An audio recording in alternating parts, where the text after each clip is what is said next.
The sermons in all the mosques in the north is that people are suffering and there is hunger. Professor Usman Yusuf. A former CEO of the National Health Insurance Scheme, Professor Usman Yusuf, has alleged that the sermons in mosques across the north consistently highlight the prevalent suffering and hunger in the land. He underscored the pivotal role of traditional rulers in the north, emphasizing that when they need to speak out, leaders must pay attention. He issued a warning to leaders, asserting that those who fail to acknowledge and address the suffering of their people do so at their own peril. He said in an interview with Arise TV, in the north, our traditional rulers are the last bus stop. When they start talking, leaders need to sit up and listen. The sermons in all the mosques in the north is that people are suffering and there is hunger in the land. People are dying in the midst of plenty. Any leader who does not listen to the suffering of his people does so at his own peril.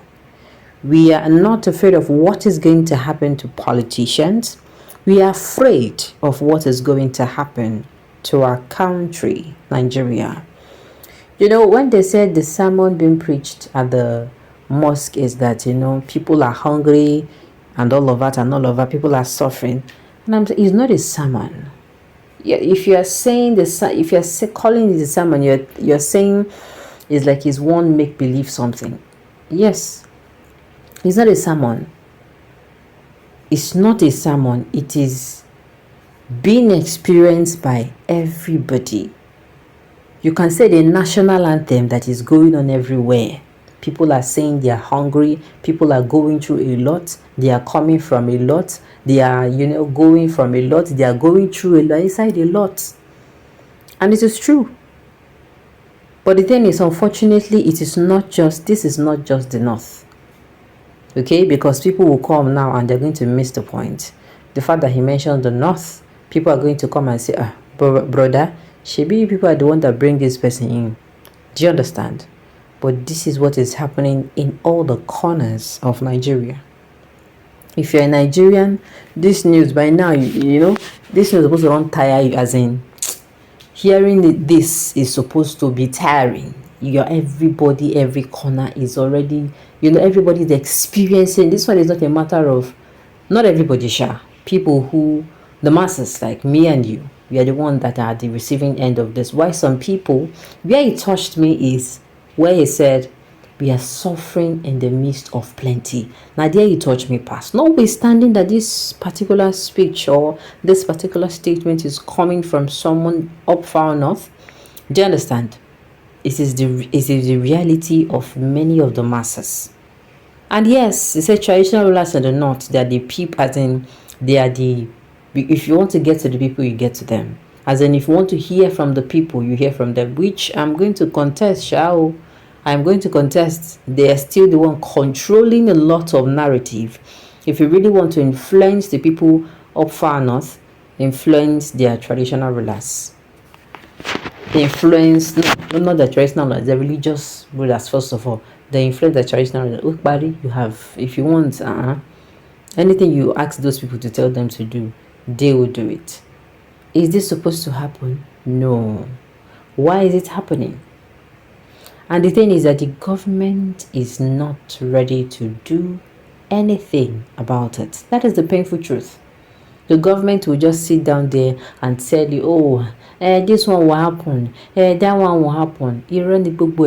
All of them are lies. They are working nothing. If they are really working to do something and make it better.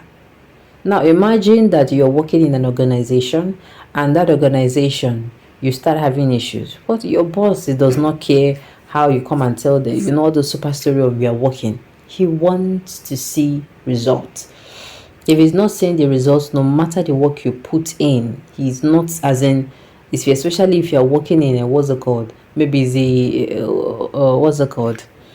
if you have a boss that is really, really big on results, if you like, you do work from now to next year. If you do not produce any results, he's not going to believe you're working. In fact, he will tell you that you're not doing anything. It is when he starts seeing the result, and this is true. It is when he starts seeing the results. Imagine they give you a very big house, maybe a kind of house that, let's say, 12 rooms, and in that 12 rooms you were asked to clean each and every one of them, and each and every one of the 12 rooms have, dirty, packed store. There is dirt everywhere. You have to clear before you now start sweeping, before you now start cleaning. You do it now. Imagine the first 3 rooms you are cleaning from the back. Do you understand? Imagine you are cleaning from the back and your boss will come, and the first 3 rooms at the front is where you always go and check. He will check the first one. He will try to say, "What are you doing?" will be the question. What are you doing? And maybe you're cleaning from the 12 to 11 to 10. Imagine how many. What are you doing? You're just lazy. That is going to be telling you. He's not saying the one from the back. You understand? But this point is not even related to our politician, because even the one from the back, even if your boss go from room number 12, just like we now, we Nigerians now, we are the bosses. Even if we what's it called, stand at no room number 12, we will not say anything being done, because these people then use mouth, they tell us say they are working on. Meanwhile, they are not doing anything. When Buhari was in power, you also called Northern preachers kept mute even in the face of Emefiele one inflow of talent from Niger and Chad, which are now threats to our national integrity. Hypocritical and sentimental. Do you understand? This is what people will say, because number one, you came in and you made it a thing of a knot. It is not supposed to be a thing. This thing is concerning all of us. And I've said this in this country. If you really, really want to move forward in this country, you must have the habit of supporting one another. We must have the habit of speaking up for one another. You don't come out and speak for the South because you're a Southerner. You don't come out and speak for the North because you're a Northerner. You come out and speak for Nigeria. What of insecurity? People orchestrated due to you people refusal to cooperate with the federal government in protecting our 1,800 kilometers internal boundaries in the north, due to a patronized tie with Cameroon, Niger, and Chad, just because they can't speak your local language. Okay, a crafty way of bringing down a government they hate. Well, the thing is, unfortunately, this is what I'm going to say. What this man is complaining of is not a super story. It's not tales by moonlight. This is happening in the north. We know. But the thing is, it is not just happening in the north. It is happening everywhere. And I'm not saying they should tolerate it. I'm saying because the north has been known not to speak up. For every time they do speak up, they are going to be criticized. Which brings me to say, to end with this. If things they happen for the country, people know they carry and say, now these people, now this particular geopolitical zone, coming is none of my business. People stop that they do it like that, because it will affect us at the end of the day. It will affect us, no be small. So at the end of the day, we come outside. If we see waiting no good, we come together. This thing no good, oh, you no good. This one no good, and you no good at all. If you see the one way good, you come and talk, say, this one, do it in. It good. Alright, on this note, you've come to the end of the news. We say thank you for tuning in to listen. Until I come your way next time, enjoy.